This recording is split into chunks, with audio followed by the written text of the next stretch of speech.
Welcome to the Lean Solutions Podcast. This is the podcast that adds value to leaders by helping you improve performance using process improvement solutions with bottom line results. My name is Patrick Adams, and this season I'll be joined by three other amazing hosts, including Catherine McDonald from Ireland, Andy Ulrich from Australia, and Shayne Daughenbaugh from the United States. Join us as we bring you guests and experiences of lean practitioners from all over the world. Hello, and welcome to the Lean Solutions Podcast. My name is Shayne Daughenbaugh. I am one of the three new hosts, along with Andy and Catherine, who will be joining Patrick in season 3 of this podcast. I guess some of the things about me that people have said is I ask a lot of questions. And oftentimes those questions are fairly simple questions because I really want to know the essentials to whatever the subject is or whatever we're talking about. But I've also been accused of being, how do they put it, aggressively optimistic or aggressively positive, either one of those. And I think both of those things, combining the question asking as well as the optimism and the positivity, I think those are great things to have when we're working in continuous improvement, because continuous improvement is usually making something better. And in order for something to be made better, there has to be a dissatisfaction with where it's at right now. And you have to believe that you can make it better, but you also have to start asking questions about how you're going to make it better. So I am here in Nebraska. I grew up in Colorado. My history, I haven't always been in continuous improvement. In fact, I'm probably the newcomer in regards to this podcast, to the host of this podcast. I'm the newcomer there, a little bit over 5 years. My previous employment was the majority of my career was a pastor, and then I did a little bit of a stint as an operations manager and outside sales for a small company of electricians. And then when stepping into continuous improvement, that's when I joined state government, and I joined the state of Nebraska and was trained in continuous improvement and Lean Six Sigma in particular. And I remember looking at the job description when I found it online and when I applied for it, thinking, I don't really know what this is about. There's a whole bunch of words I don't know, but hey, this looks like something really cool. I love helping people, and I love making things better. So why not? And when I finally got the interview, I'm going to let you know that I was cramming like a college student on the day before finals. I got books out of the library. I was searching online for all kinds of lingo, trying to understand, hey, what words do I need to say in this interview? What is Lean Six Sigma all about? This DMAIC thing, what's up with that? And so it was a rush trying to prepare for this. Probably I prepared the most for that interview than I have for anything else, any other interviews in my life. But I will say that my previous work history certainly added to the skills that I have for continuous improvement. I know that one of the core things that I pulled out of and skills that I pulled out of being a pastor was boiling things down to the essentials. You know, whether it be a certain subject or a topic, what are the essential points that people need to know about that? What are the essential things that are the most important to this subject or topic? And that is super important, I believe, in continuous improvement as well, because there's so much, whether it be data, whether it be process steps, whatever it is, what are the essentials that we need this process to have? But also with that, when I was ops manager and outside sales, that was all about customer service. It was understanding what the customer needed, whether they told you or not, but understanding what they needed and how to meet those needs. And doing it in a way that they felt like, almost like they were the most important person in the room. And then in working with state government, it was certainly one of the things that I gleaned from that I'm taking into my own consulting work is breaking down the silos. I've worked in big giant agencies for the state that had all of these different divisions, but oftentimes these divisions, even though they were working on the same thing, ultimately serving the citizens here of Nebraska, they may not have understood the work that each of these different divisions or departments did. And so it was a great thing once I learned how to help break down those silos, how to connect the people in those different divisions and silos and help them see the bigger picture and where they fit in that. So all of these things kind of have built into who I am as a continuous improvement practitioner. But there were certain things from this, and after this, what we ended up with was a very succinct process where we knew all the steps going along the way, where we were able to break down the process into 4 specific areas of how we were going to do this. And we involved all of these other people. This was not done in a silo, like I was mentioning before. But there were, I guess you could say, three main takeaways for me for this working really well, or for things that I learned. And the first thing was leadership support. We needed the leadership support to be able to do this. And the director of this agency, the directors of this agency gave full support so that we had the resources that we wanted. So they knew, hey, we're going to be pulling people all over the place, and they say they're really busy. Can you put a little bug in their ear and tell them how important this is to you so that we can get on their calendars and have them come in to this meeting? That was super important and very helpful. But it also gave us, leadership support also gave us perspective in seeing things from a higher level. Like, we were way in the weeds of how we were doing things. And when we brought leadership in after we mapped everything out, they knew what we were doing. They'd been supporting us all along the way. We brought them in and had an executive report out after we met with all the subject matter experts and had it as close as we were going to be able to have, in the time that we had. They gave us a different perspective. They let us know some of the political ramifications of certain things, or they let us know of things that were coming down from on high, that were going to be impacting how we would do certain things. But they also, not only that, but they also got up and they engaged with the process. And that was amazing and super important as well, to see them engage with the process and say, hey, what about this and this? And they weren't just there to critique what we were doing, but they were really there to be a part of what we were doing.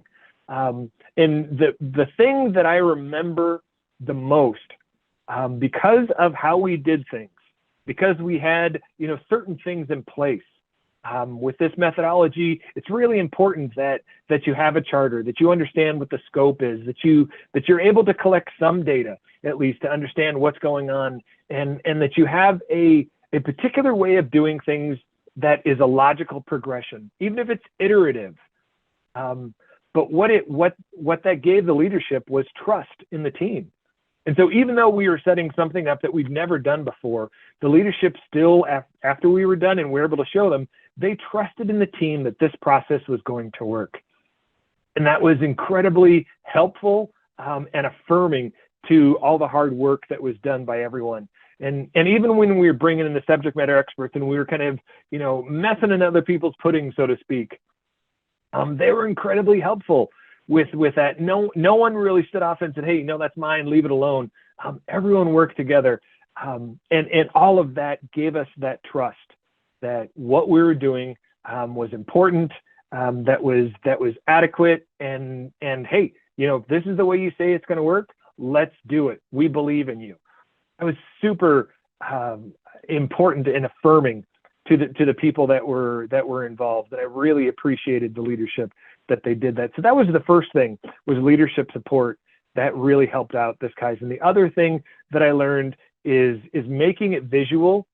And this was something I already knew, but it strikes me every time I do a Kaizen or a process map or anything in continuous improvement. When we can make it visual, it makes it real. Not only that, but it makes us, it gives us opportunity to better critique the process that we have, to better critique the steps that we have, to ask questions and go, hey, why do we do it this way? I know we've done it this way for so long, or maybe we haven't done it this way at all, but why would we do that? And is that the best way to do it? If you're not looking at it visually, if you're not putting it out there, there's so many opportunities that you're likely to miss because you didn't make it visual. And it may be ugly. It may be all over the place. And there were sticky notes that were falling off. We'd moved them so many times they didn't even stick anymore. We had to start taping things on. But just doing that, like I said, we had a room full of paper all the walls were full of paper and scribbles and writings, and we had flip charts that were just going everywhere. But doing all of that, making it visual, gave everyone a handle to be able to grab onto and to tackle this brand new thing that no one knew how this was going to work. So that was the second thing, making it visual. So the first thing that I really appreciated and learned was the leadership support and the importance of that. The second thing was making it visual and how great that was. And then the third thing that I've already mentioned, but I'm gonna bring it up again, bring it to the surface here, is involving stakeholders. Having an open discussion with all the people that were involved. Like I said, each of those swim lanes that we had on that process map represented a different division or a different responsibility. And we didn't just assume that we knew everything there was about that. We didn't just assume that because leadership gave us support that we could just tell these people what to do and how to do it. We had an open discussion and we involved all these people. Continuous improvement needs to have everyone involved that it makes sense, upstream and downstream, and those that are the subject matter experts. That's very important for the longevity and the sustainability of any improvements that we make. So involving the stakeholders was the other thing that I really appreciated about this process. In the end, like I said, it was super fun for me. I love facilitating it. I knew nothing about, other than the little bit that they told me, but I really knew nothing about anything in this process. But my job really wasn't to tell people what to do. It was simply to ask questions and to give them the tools to be able to do that, whether that would be an impact effort matrix to figure out, of all these solutions that we have, which one's going to give us the best bang for our buck. In state government, and I'm sure in many other organizations, you have limited resources. And the reality is not all problems need to be solved, because we only have so much time and money and people to be able to solve them. So what are the things we can solve that are going to give us, the best result for the money and resources that we're putting in? So that was amazing how things turned out, and I really had a great time doing it. In fact, I didn't even, like I said, I wasn't there to know everything about the process. In fact, this was one of the few Kaizens where I probably spoke the least. It was once I was able to get the team thinking and be able to express some of the continuous improvement principles, talking about waste and rework and poka-yoke and making sure that we mistake-proof this and involving the other people, the basic principles of making changes for the better, which is what Kaizen means. Once I was able to express that to the team, and they were really able to grasp it and take that, they pretty much ran the meeting themselves. And they would look to me every now and then and say, "Hey, does this make sense? What would you say about this?" And I was able to give my little input. But to be honest, the team is really the one that made this. I felt like, I had the easy gig of just sitting and watching the magic happen as all these people worked together and made something out of nothing. And that was super fun to see. So that's just a little bit about me. Again, my name is Shayne, and I'm super excited to be able to be on this journey with you as season 3 of these podcasts. I'm sure we will talk about a lot of things, possibly some of the things we talked about that I talked about here today. But I'm super excited about what this next season has for us, and I look forward to connecting with you. If you're on LinkedIn, I'd love to connect with you. Shayne Daughenbaugh is my name, and my last name starts with Daugh. So there probably won't be a lot of names. It's a long name, but there probably is not going to be a lot of them out there. Shayne is my first name. Thanks for your time, and I look forward to engaging with you later. Have a great day. Hello everyone, I am sorry to interrupt this episode of the Lean Solutions podcast, but I wanted to take a moment to invite you to pick up a copy of my Shingo award-winning book, Avoiding the Continuous Appearance Trap. In the book, I contrast the cultures of 2 companies I worked for, and though each started with similar lean models, one was mechanistic and only gave the appearance of lean, while the other developed a true culture of continuous improvement. The contrast provides a vivid example of the difference between fake lean and true lean. You can find the book on Amazon. Simply search my name or the title of the book. You aren't a reader? No worries. The audiobook is also available on Audible. Now, back to the show. My name is Patrick Adams, and I'm going to dive right in because we only have 25 minutes for a presentation and then some time for questions. So let me move ahead. So avoiding the continuous appearance trap.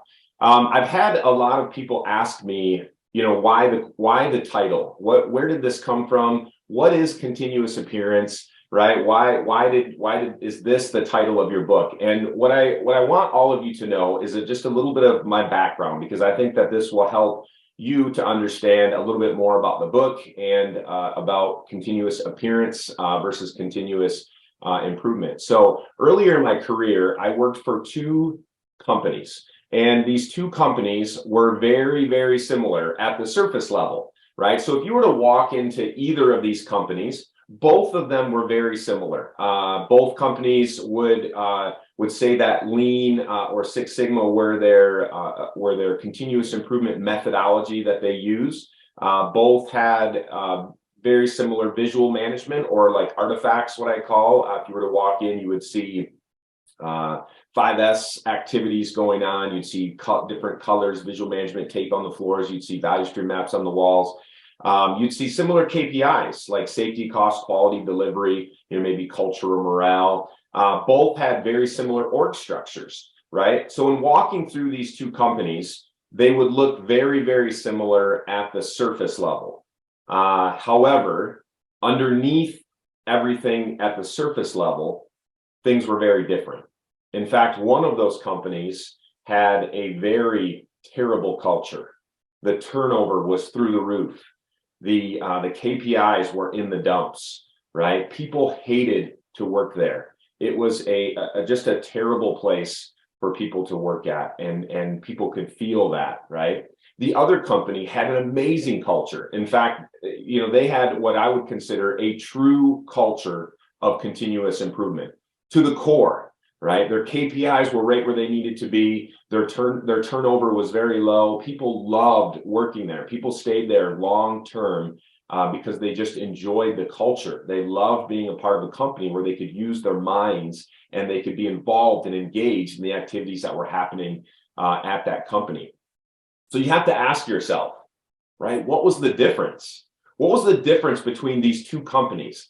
I was fortunate enough to work under both of those companies, and I learned a lot about both of those companies, the cultures and what was underneath them. And that's really what you find in the book, Avoiding the Continuous Appearance Trap. So the one company, I would, as I said, I would consider them having a true culture of continuous improvement.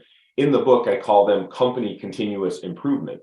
The other company had what I would consider a culture of continuous appearance, right? Where they appeared to have it all together at the surface level, but underneath, not so much, right? So that would be company continuous appearance. So many of you are probably thinking to yourselves, oh, I know exactly what you're talking about, because I'm either currently working in a company like that, or I've worked for a company, or I've experienced that with another company, whatever it may be. There's so many companies out there that are currently living in this culture of continuous appearance. And so that's what I wrote the book about, called this culture of continuous appearance. Now, one of the things I want to mention to all of you is that there were three very simple truths that I would say made the distinction between the two cultures. And I want to share those three very simple truths with you.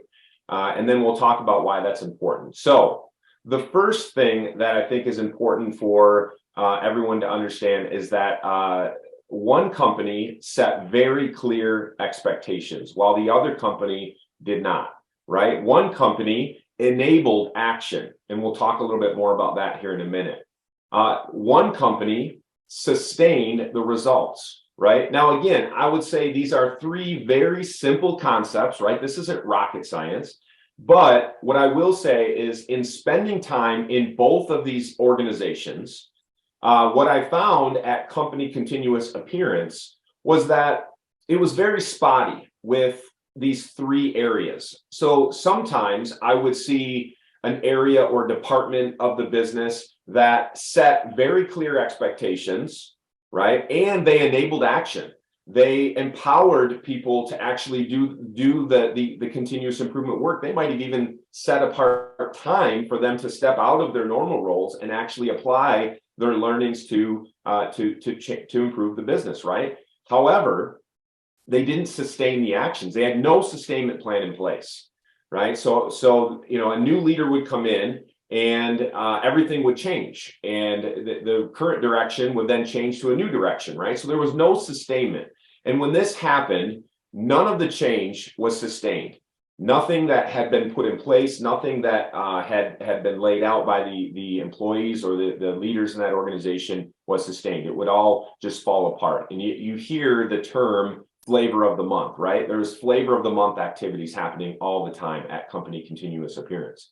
Another thing that I saw that happened sometimes in certain departments or certain areas of the business, we would have an area where they would enable action. They would give the team members time to actually make improvements. They would set apart teams to be able to solve problems, right? They had a great sustainment plan in place in that particular department or that area of the business, meaning they'd have some type of audit, or they'd have a follow-up, a layered process audit of some sort. They'd have leaders out there checking to make sure that some of the action that was happening was actually sustained. However, in the beginning, they never set clear expectations. So, again, some of that work was, kind of spotty all over the place, right? We in the US, we call this the shotgun approach, right? Just go out there and just start fixing things. Do whatever you can to make improvements. But there was no clear direction, no clear expectations set up front. And what happened was we had a lack of organizational alignment when this was taking place in those departments or areas of the business. And the last thing that I experienced at company continuous appearance was that sometimes leaders would set very clear expectations up front, and they would have that sustainment plan in place. They would have good follow-up. They would have leaders out there making sure that that things were being sustained. However, they didn't enable action.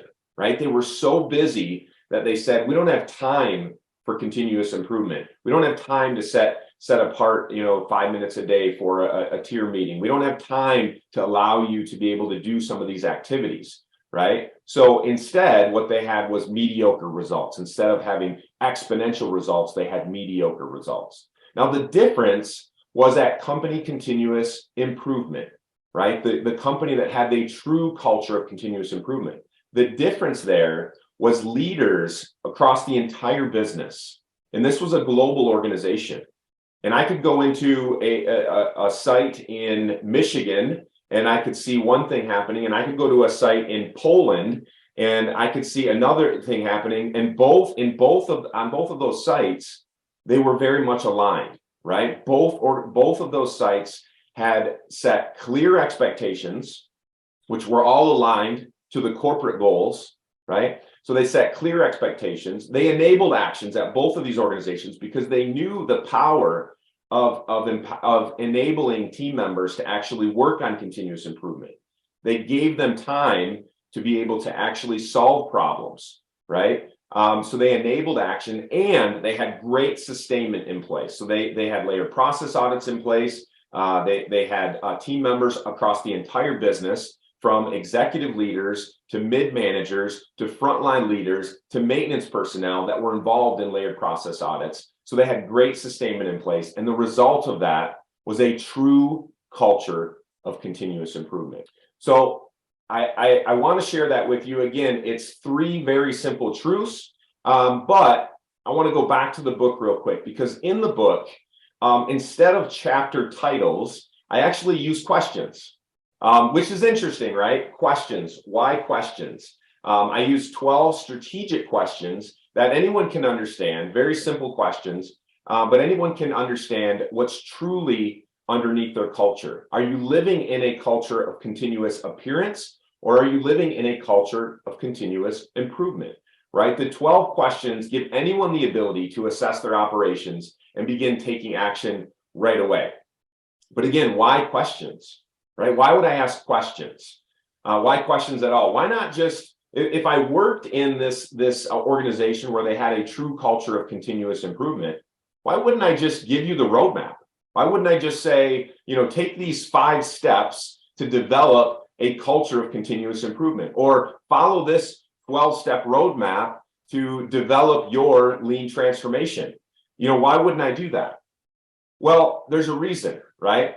So I want to give a quote by John Shook. If you're not familiar with John Shook, John was he was the first American that worked at Toyota in Japan. He was also part of the NUMMI project, which was a partnership with Toyota. So John has a ton of experience. If you're unfamiliar with him, and if you're not familiar with NUMMI, I would definitely recommend going out and checking out NUMMI.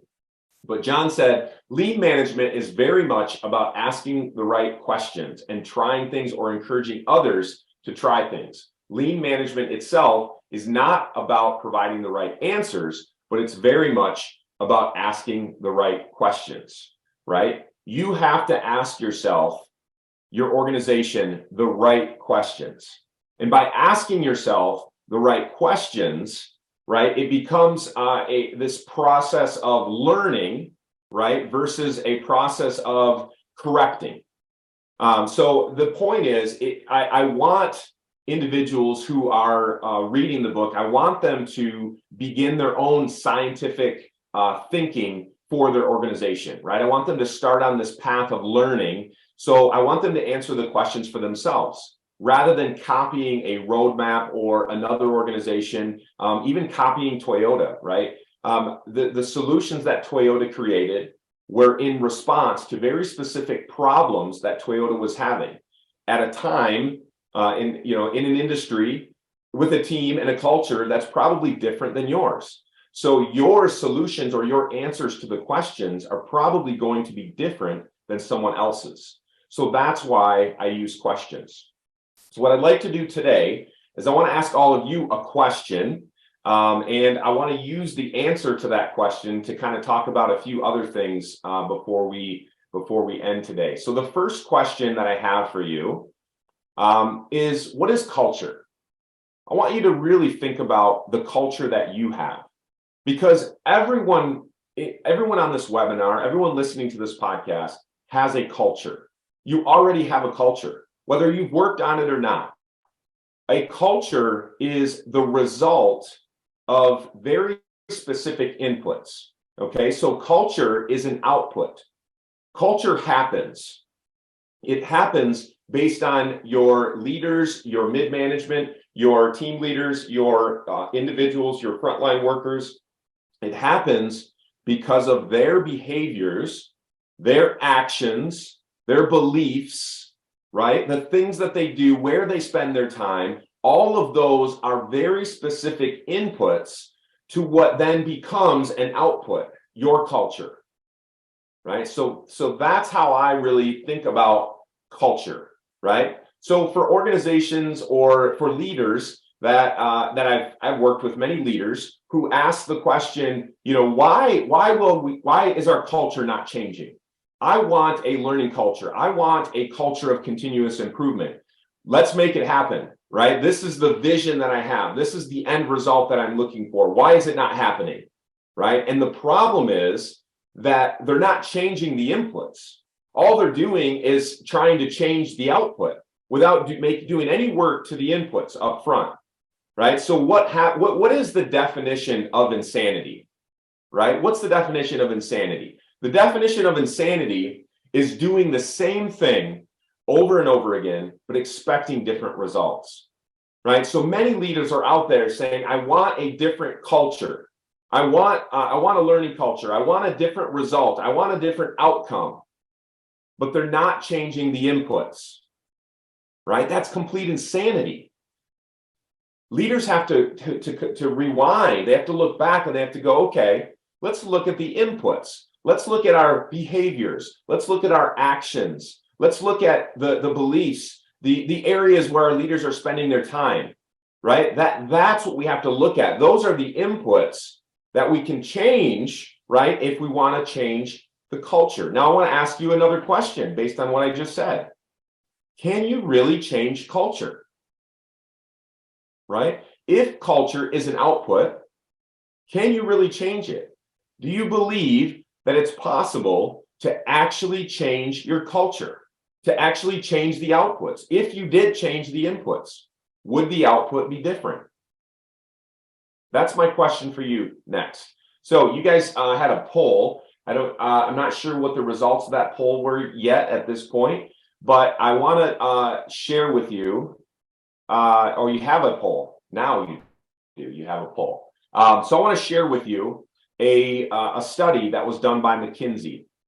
And if we as leaders want to change the trajectory of an organization, if we want to change the culture, right, that means people will have to change. And this is very difficult. Humans are difficult sometimes to work with. Change is difficult for people, right? So McKinsey did a really great study, and they worked with a large number of individuals, and they asked them all the same question. They asked them, what would it take for you to change? If we came into your organization, what would it take for you to change? And this was the results of what the McKinsey found. So they said, people said, I will change if, number one, I understand what's being asked of me and it makes sense, right? I understand what's being asked of me and it makes sense. So people seek congruence between their beliefs and their actions, right? Believing in the why inspires them in support of change, right? They have to understand why, and it has to make sense to them, number one. Number two, McKinsey found that people will change if I see my leaders, colleagues, and staff behaving differently. This is a big one, right? Role modeling. People mimic individuals and leaders that surround them, right? So, leaders, they have to walk the walk. They can't just ask people to do a certain thing. They have to actually walk the walk. They can't just talk the talk.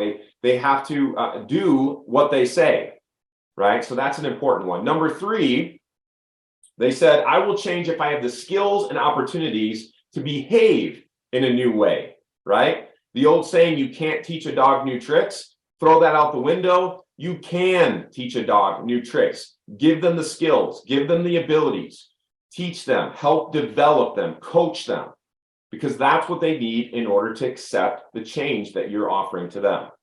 Number four, they said, I will change if I see our structures, processes, and systems support the changes I am being asked to make, right? We can shape behavior, but all too often organizations, because of the structure or the systems, they reinforce the wrong things. People come to work, they want to do a good job. They don't come to work to sabotage the business intentionally. They come to work and they're working in broken systems. We need to fix the systems and give people an opportunity for success. All right. So I want to ask you a question before we close up today. Last question that I have for you. What are your next steps? Right? This has been 20 minutes of your time, and I don't want it to be wasted. I want you to really ask yourself. In fact, I would recommend writing it down. What's one thing that you will do differently after this 30 minutes that you've spent in this webinar? What's one thing? Just write it down. Put it on your computer screen. Put it on a Post-it note. Put it on your desk. What's one thing that you'll do differently today that will change the trajectory of where you're heading? Remember, culture is an output. It's a result of certain behaviors, certain beliefs, certain actions, right? So ask yourself, where are you spending your time as a leader in your organization? Maybe the one thing that you write down on your Post-it note is that you're going to spend more time at the Daughenbaugh, the place where the value add work is being done. Maybe today you're going to block time every morning to go out and attend a huddle, a tier meeting in your business. Maybe you're going to attend one every single day. Maybe you're going to go do a layered process audit once a week. Maybe that's the one thing that you're going to do differently. The one input that you're going to change that's going to affect the culture, the result, right? Don't live in this constant state of insanity.